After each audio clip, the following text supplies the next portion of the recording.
Alrighty, folks, welcome back to another installment on Project Race Truck. If you guys haven't noticed the trend with me, really, it's kind of one track minded around here. Whatever truck we're working on, we just go like full bore. So we'll just keep going with the motivation. All right, today, simple day. Jason and I rigged up these brackets here. Not the best, not the worst. The headlight here, a couple of the things are cracked, so I'm going to order some new ones. But what we'll do is we'll just put some spacers in between here to push the light out. But we got our solution essentially mounted.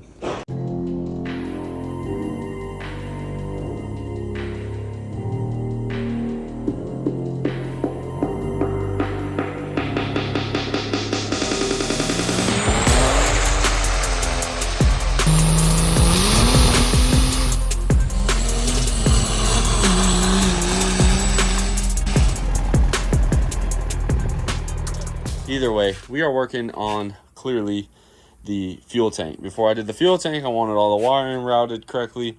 I wanted to see kind of what we were dealing with on this regard as well, so then I could go ahead and mount our fuel tank. Obviously, I don't want to put the fuel tank directly over the transmission coolers. For those of you guys that don't know, the transmission coolers pull air from the top and force it down. That's how they're set up. So because of that, I don't want to block a bunch of airflow with the tank. Now, this tank was great for KOS, stuff like that. However, we are no longer trying to street drive this. Really, the determining factor for me, honestly, came down to these right there. The TBM brakes ruined it as far as being able to street drive this truck. The brakes are expensive. I don't feel like doing it. And the ABS too, that was another killer. The ABS, the speedo, the roll cage, the fuel cell, there was a lot. Anyway, moving on, we have this Amazon special fuel tank here. This project shouldn't be too involved. Biggest issue we're going to run into, so we have a 10, a 10, a 10, and a 10. Now, on our setup, okay, we have two 14 mil pumps. Each one of those 14 mil pumps has its own -8 return. And then we have the engine fuel return / rail, which is that 6AN line. And then we have the air dog return, which is that other 8 fed into a 10. And then we have our rollover submarine valve, or whatever you call it, our rollover vent right there. So what we're going to do now is get some stuff swapped over from the old tank to the new tank. I bought new washers for these bulkhead fittings. We're going to swap those over, and then we're going to swap our little vent over, and then swap our caps. So that is a much nicer style. This style, what happens is water can get in here and kind of leak past this seal. So by getting the thread-on type cap, it basically, like, water gets in there. Every time you open it, water goes in. That's the problem. You guys can also see we got some foam in there that we got to pull out. And then we have our -10 feed right here. The only thing I might do is I might ream that hole out just ever so slightly. And that's the gist. I'm thinking probably some angle iron. Grab it. 1, 2, 3, 4. It is 5 gallons. You figure that's 40 pounds. And then just kind of center that on this bar, weld the angle iron to the cross member here, and call that good. All right, so the cut once, measure once kind of failed me, but it's fine. So you can see I notched these so they're flat. They sit nice and flush on the round stock here. Our cooler, we're only blocking a little bit of it, so I'm going to leave it. If I flip these the other way, which I originally thought, I didn't think about basically the fuel tank being one of the first things to smack a wall if I back into something. So we're just going to flip these around.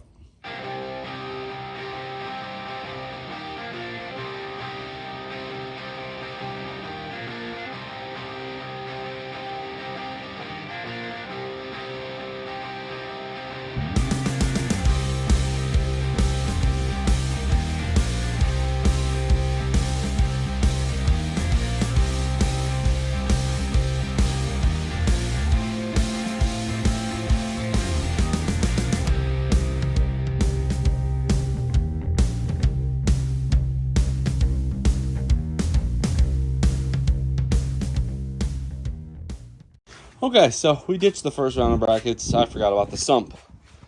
That's why they couldn't be like that. So I took about a half hour to cool down and made a new set. Now let's get these welded.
We got the color thrown on, holes drilled, everything lines up. All we got left, we got to put some isolators on here. No big deal. Mainly just to stop the tank from, I guess, getting vibrated by the metal bracket. Yes, I know I MIG welded them. No, I'm not proud of it. I also knew no one would ever be able to see it. So we just let it roll. Not too bad. We'll do another coat of paint and probably let this dry. Probably pick up this tomorrow or Wednesday or whenever. We got to transfer over some bulkhead fittings and stuff. So, you know, we got quite a bit till next season. Still have a lot to do, but you know how it goes. Okay, picking back up right where we left off on this thing. It is a brilliant 70 degrees today. Last day of the heat wave. So if you guys ever look at like the weather and stuff, you guys can see how far ahead and behind we are on YouTube. But getting after it, it was 68 degrees this morning. I'm loving it. Still in shorts, a little chilly, but it's supposed to get up to like 89 today. Yeah. Also, just an update. Yeah, we had an incident in the neighborhood. Involved a moped inside of my truck. So, we got to take that to the body shop. So, some stuff, I don't know. Every time I look at it, I just want to vomit.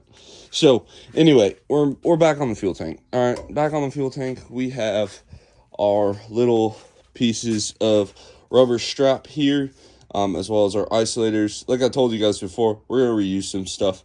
No big deal. The other thing we have to do, remember, we have to add some returns to this. I don't think I'm gonna run a fuel tank level on this old girl either, but I think we'll leave this. I don't know why, but we'll figure it out. So that's where we're at. We got to essentially take all this stuff off here, because we got to reuse some of those bulkheads and then mount our new fuel tank once we drill some holes in it.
All right, so as you guys saw until I bumped the camera, we went ahead and just opened up these fittings. This one's the rollover vent, so it doesn't matter. These are our two 8ANs, and then you guys could see here, I left this one alone for at least right now. You guys could see this is 444 thousandths ID. This is now 510, so much bigger. On a dash 10, we want as big as we can. And then we went ahead over here and basically I matched this size. Now we're gonna go ahead and grab these bulkhead fittings off and this style cap. This tank I'm not super concerned about, like keeping. You know, kind of one of those things. I think this might end up in the trash can just because it's served its purpose. So we'll throw this in the trash. I just want this cap. This style cap, much better for keeping debris out, in my opinion. So we'll go ahead. I think these are 10s. I don't remember what these are. We'll figure it out and get this cap pulled off. I believe it's the same bolt pattern. I feel like the Chinese are just... Yeah, it's right there. Yep, it is. So we'll swap this over. Before we finish the swap, once I pull this off, we'll get these bulkhead fittings out. We'll transfer those bulkheads over to here. I just don't know what size to drill. And I'll probably let you guys watch us work on some of this. Okay, so we went ahead. We actually turned into a vacuuming job. So vacuumed up the dust. Big thing, though, was we got rid of all the metal debris. Now, you do what you want to do. I usually rinse this out with water again. After we do that, and then wipe it down with a paper towel, and then I'll brake clean inside again, swish it around, wipe it out with a paper towel, and then I'll put a little bit of diesel fuel in here again, wipe it out with a paper towel. You know, I don't mind if a little bit goes in there. We have an air dog on it, so I'm not that concerned, but cleanliness is important when doing this. But you guys can kind of see we got our holes drilled. Nice tight fit on that. You can hear it getting caught on the threads. We have a different style of bulkhead washer. And then a lot of guys might not have seen this when we did it the first time, but we actually extend our returns. And by doing that, it stops what I like to think of as all of the aeration in the fuel. That's a big killer of these when you have a smaller tank. So I'm going to keep washing this out and pick it back up when we go to put this together.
All right, well, clearly you saw my little oops there. It is what it is. But if you guys look, you can see our return straws right there.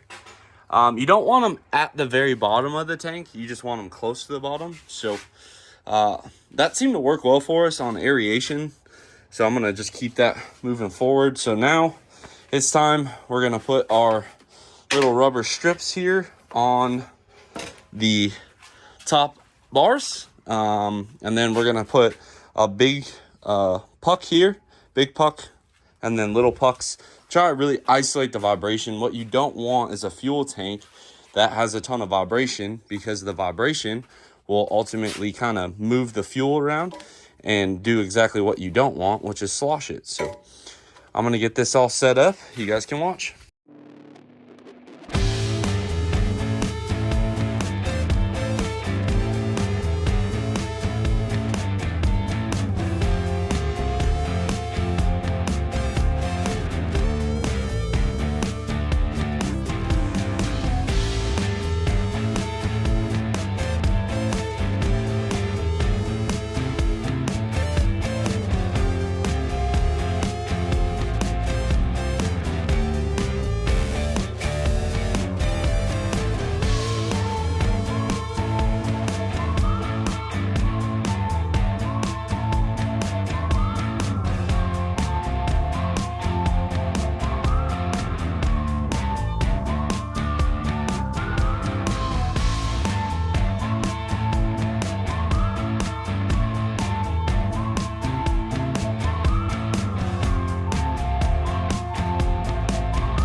And all right, folks, as you saw, went ahead, filled her up. That is a pretty accurate 5-gallon tank for sure. And yeah, let's do this. Hopefully, I think that was just residual. We'll call that residual. But there she goes. There she goes, right there. Whew, I like it. So dinky. It just looks so small now, like it doesn't make sense. But all good. All good. We got our vent line ran. I decided to do it down here. And yeah, we'll chalk this one up. Project complete. So we got the taillights mounted. And we got the fuel cell. So now the truck can move again. So that's pretty awesome. That's what we're shooting for here. Got everything zip tied, secured up. I think you have to run a ground strap. I'm not sure. We might sneak one of those in there, go towards the back. Actually, now that I look, this sucker is leaking. All right, we'll crank that down a little more. Okay, so a little extra yank on the wrench. Stop leaking, so I'm excited. Got this all done. We hook up the battery and essentially move this now, which is nice. Not sure where we're gonna go after this. We do have more parts, stuff like that. I might have to shift the focus around a little bit. Not too sure. The whole dent in the side of my Duramax really just pisses me off. But you know, Oh, he's crying over spilled milk, so they say. So we'll just move on from that. Not sure where we're gonna go next. We got still quite a bit of work on this to make it to next year, and I say that because I'm not gonna dedicate full time 7 days a week to it. We just kind of been chipping away at it. Manageable projects. Next project we have, I'm not sure where we're gonna start on it yet, so I'll just kind of leave you guys in the dark. But this is where we're at. Looks good. Functions good. Now we can essentially have a full tank of fuel for about at least half the weight. Other one was 15 gallons. If you got it, the other tank, if you got it about a quarter, it would have a problem. You figure a quarter of 15 gallons is like 4 gallons. This one we should be able to let go to like 2 gallons. So essentially, it's quite a bit of weight savings that happened there. Probably at least a good 15-20 pounds. In my opinion, the mounting bracket is very easy, simple, easy to cut off if we decide to change our mind. The other thing too is this spread is wide enough to miss the sump on this tank. So what would happen is I'd essentially just make some little brackets to make this one fit. Not terrible. I think I'm gonna just pitch this tank though. It served its purpose. Or if anybody wants it, no, I'm not even gonna do that because then I gotta ship it. No, thank you. So this is where we're at. Much smaller. As you can see, we didn't really impede the transmission coolers all that much. I'm happy with it. So hopefully you guys like this video. This is now the third one on the quad cab. Hope you guys are liking the new content. Like I said, we got Duramax work, but now I got to deal with a body shop. Not a big fan. So give this one a big thumbs up. Drop your comments down below. Subscribe if you are not already. And as always, I will catch y'all on the next one.